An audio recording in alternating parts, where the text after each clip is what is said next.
Ang magkaroon ng ganito kadami na trophies ay ang pinapangarap ng bawat breeders at game fowl owners. Status symbol kasi yan kung gaano kakagaling na breeder at kung gaano kagaling ang mga manok mo. Actually, hindi lang yan ang trophies ni Mr. Johnny Co of Just Game Farm ng Coronadal City, South Cotabato. Meron pang maraming trophies sa kanilang bahay.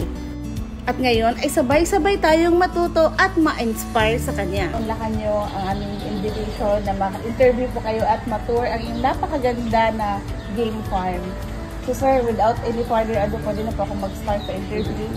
Sir, first question ko po, ano po ang meaning ng Just sa Just Game Farm? Ang meaning ng Just Game Farm, galing yan sa company ko.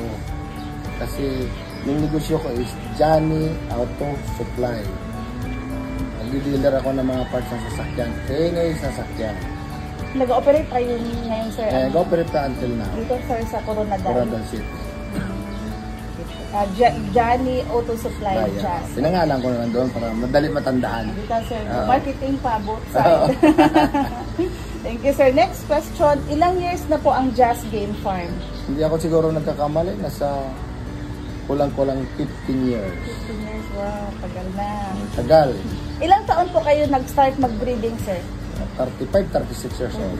Tapos ngayon, sir, pwede i-reveal ang age nyo ngayon. Dari sa tingin nyo mukha ko. 45. 51 na ako. 51. Sir, next, sir. Gaano to kalaki, sir, ang Just Game Farm? Napakita ko kasi kanina ang lawak ko. Ang Just Game Farm, ang property ko talaga dito nasa kulang-kulang 16 hectares. Pero ang develop ko lang para sa manok is 6 hectares. Nakabakod yun lahat. Ito at saka yung sa kabila, sir. 6 hectares. Nakabakod yun. Ilan po ang ginabreed nyo in 1 year, sir? Ilan ang napoproduce nyo na manok? Siguro magmula sa ngayon na industriya natin sa mga asosasyon hanggang sa Litborn nasa 3,000 stag a year. Hindi pa kasali yung mga pullets, sir? Wala na yun. Kasali ang pullets. Stag lang. 3,000. Wow. Sir, ano po ang baseline nyo? Baseline? Ganun pa rin ang baseline ng Just Game Farm. Nag-umpisa sa Sweeter Kelso Hut. Until now, Sweeter Kelso Huts pa rin. Pero may nadagdag lang dyan na mga off-color tulad ng White Kelso, Gray, saka yung bago ngayon mga 3 years pa lang ata na Gold Gary Gilliam Roundhead. Maganda naman so far. Din try ko mga siguro napakapalabas ako mga 5. 4 nilabang ko. Panalo naman. Wow, congrats, sir. Next, sir. Ito, sir. Last na pala ito, sir. Last na. Very quick interview lang po. Kasi alam po namin na very busy po kayo. Ano po ang mapapayo nyo sa mga aspiring na breeders ngayon? Lalo na mga new generation po na breeders. Simple na talaga mapayo ko dyan. Sa mga gusto magpasok sa industriya ng sabong natin, sa manok, na pumili kayo ng linyada na gusto nyo. Yun lang kasimple. At saka pag mag-breed kayo, huwag kayo mag-breed ng marami muna. I-try nyo muna, ilang piraso lang, ilang head lang. Pag i-try nyo sa i-compete sa mga sabungan natin o sa mga big pit, small pit, para matry nyo kung talagang yung game breed nyo, pwede ba dyan ilalaban sa small o sa big before kayo magparami ng breeding ninyo. Start small. Start small. Saka good bloodline. Good bloodline. Sir, additional, sir, question, sir. Ano po yung titingnan nila kung paano pumili ng breeding material, sir? Hindi. Alam mo, kayo na gustong pumasok sa industriya ng sabong, pumunta kayo doon sa authentic na breeder. Yung talagang may pangalan na, kumbaga, diretsuhin na lang natin Hanis na breeder. Doon kayo bumili. Kahit medyo mahal talaga, pero authentic naman ibibigay sa inyo. Opo, sir. Ganun lang kasimple. Opo, ganun kasimple. Kasi kahit sa plant industry, kung mag-propagate ka ng mga tanim po na yung mumura yung pagbenta mo, mamura mo din mabenta, sir. Kaya kung ako din ha, in my side, mag-invest talaga ako na maganda at quality na materials. Yes, para quality tama din po yung mga anak nila, yung mga lalabas. Worth to invest talaga. Number 1 dyan, panahon, ang gastos pareha lang. Pero mag-invest ka, medyo mahal lang na material. Pero after that, pag ma-breed mo na, gastos niya sa sa mahal na material, saka mumurahin na material, simla. So, mag-invest ka talaga. Ipag-ipunan mo. Opo, sir. So, ganun din po yung mindset ko. Quality. Dapat quality. Ngayon ay alam na natin kung saan nanggaling ang meaning ng Just Game Farm. Galing pala ito sa negosyo ni Sir na Auto Supply, ang Johnny Auto Supply sa Coronadal City of South Cotabato. O sino dyan ang nag-abbreviate na ng mga pangalan nila para gawing pangalan ng kanilang mga future game farms. Ganyan talaga dapat, mag-manifest tayo, sabay-sabay tayo mag-manifest na magkakaroon tayo ng sarili nating mga game farms. Yung mga abbreviation din ng mga name natin. Ako gagawa ako ng future farm ko na DSQ. Galing sa Davao Saging Queen. O diba? May game farm na kami pero sa asawa ko yun. Gagawa ako ng sarili kong game farm. At susundin ko talaga yung advice ni Sir Johnny na mag-start sa linyada na pinakagusto natin. Start small para ma-focus talaga and ma-develop natin ang ating linyada. Tapos lalaki lang yan, lalaki ng lalaki while providing quality stags. Dito pala na side ang breeding area ni Sir. Andito ang mga pullets niya and ang mga brood stag. Diba ang laki and ang daming breeding facilities. As in, nakakalula sa dami. Ikaw ba naman ang mag-breed ng 3,000 stags a year, diba? Kailangan mo talaga ng malaking facilities niyan and maraming breeding materials. Ang mga stags ni Sir ay nasa kabilang area pa doon sa likod ng bakod and itutour din natin yung area na yan mamaya.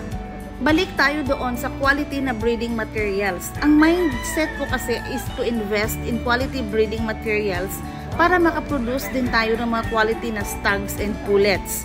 Kagaya ng sabi ni Sir kanina na same lang ang gasto sa pagkain, sa vitamins, sa vaccine, sa facilities, and yung time na spend natin or yung time na i-invest natin. Kaya why not invest in quality breeding materials para hindi talaga tayo magsisi.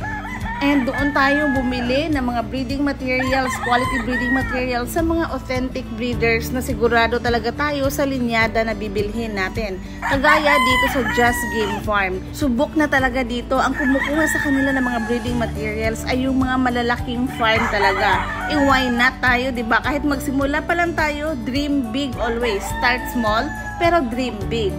Paano tayo maka-dream big kung yung linyada na isi-start natin or yung breeding materials natin ay hindi quality? Kasi alam nyo, sa ilang years din namin sa pagmamanok, ang parating tinatanong ng mga client namin, aside sa how much or magkaano yung mga stag namin, ay kung saan galing ang aming mga breeding materials or kanino namin binili yung mga breeding materials na ginagamit namin sa farm. Kaya malaking factor talaga na quality ang breeding materials na gagamitin nyo pag magsisimula ng pagbe-breeding. At alam nyo ba na during that time ay kilig na kilig ako dahil sinabihan ako ni Sir na bibigyan niya ako ng brood stag na pang breeding. Bibigyan niya daw ako ng golden monkey sweater. O tingnan nyo naman yung tawa ko. Kilig na kilig. At talon na ako ng talon dyan. Hinat ko na lang yung pagtatalon ko dahil nakuhaan talaga ng video. So yan pala yung binigay sa akin ni Sir na golden monkey sweater. Sobrang saya ko talaga. And promise Sir, papadamihin ko talaga yan. Nag-advise din si Sir na maganda daw yan i-pair sa hatch. Pero pag-iipunan ko din na makabili ako ng pullets kahit 2 or 3 lang para makabuo naman ako ng pure na breeding materials ng golden monkey sweater. Oh no!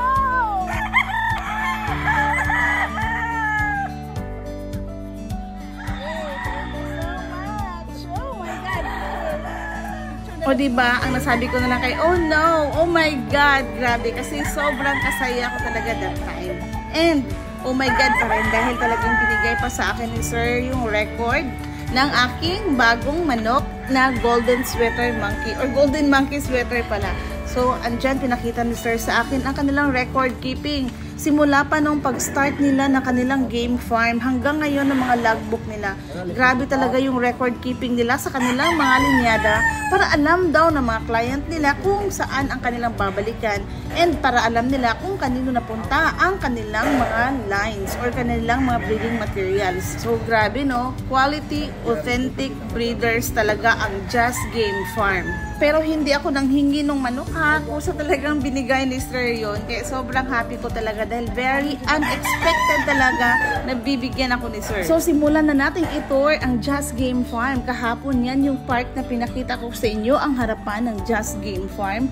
ang kanilang cording area. Pero mayroon pa yung isa pang cording area doon sa likod at puntahan din natin. At dito naman ang kanilang breeding area. Yan yung pinuntahan namin ni Sir kanina. So, ang daming pullets, di ba? Ang dami talagang pullets at ang daming breeding pen. Tingnan nyo naman ang mga pullets nila. Talagang naka-uniform ang mga kulay. O, di ba? Ang kaso lang, hindi ko alam ha kung anong breed yan sila. Hindi ko na natanong dahil that time na nagvi-video ako ay nagla-lunch yung mga workers dito. Hindi na ako nang disturbo sa kanila. Hindi na rin ako nag-ask husband ko. I'm sure alam nyo na yan kung anong breed yan. So, yan ang kaniyang mga pullets ni Sir. Ito, hula ko, white kelso yan. Tama ba? So, yan, isa lang yan, kaunti lang yan sa mga breeding pen na nandito at ang dami-dami pa. Tapos, mayroon pa silang mga pinapagawang mga bago na breeding pen. Ito dito banda ang likod ng kanilang breeding area. Bali sa left side ito ng farm nila na pinakita ko kanina. Dito tayo dadaan para doon makarating tayo sa kabilang bakod. Itong manok na ito na love at first sight talaga ako sa kanya. At huwag tayong ma-intimidate sa mga ganito kalaking game farm. Instead, gawin natin silang inspirasyon na mas gagalingan at mas sisikapan pa natin ang pag-breeding. So let's go, puntahan natin ang kabilang area, ang kanilang cording area pa. So hindi lang dito ang kanilang cording area ha, mayroon pa sa kabila. Yan, diretso lang tayo. And ang pinakamaganda pa dito, ang dami nilang mga fruit trees.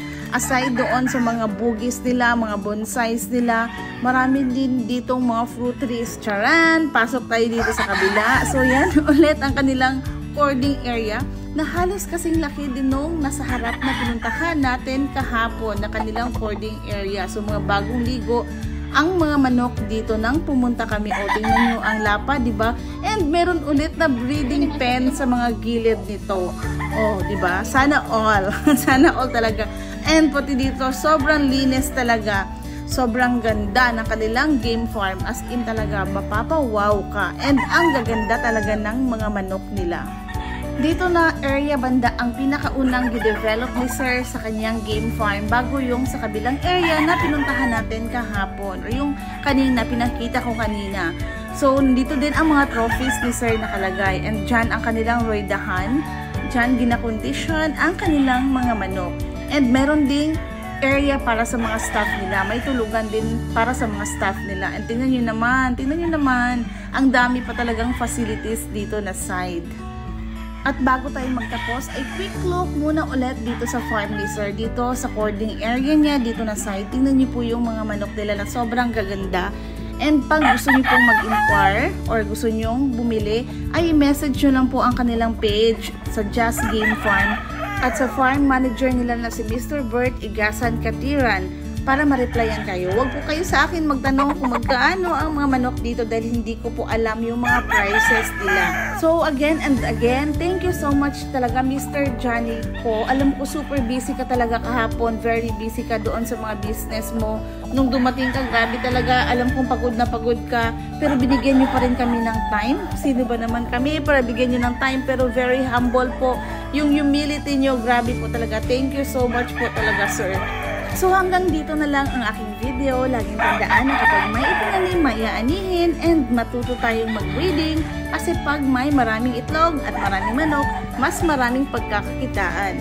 And may dagdag pa dyan, humanap ng quality na breeding materials. Thank you so much for watching and God bless everyone. Bye!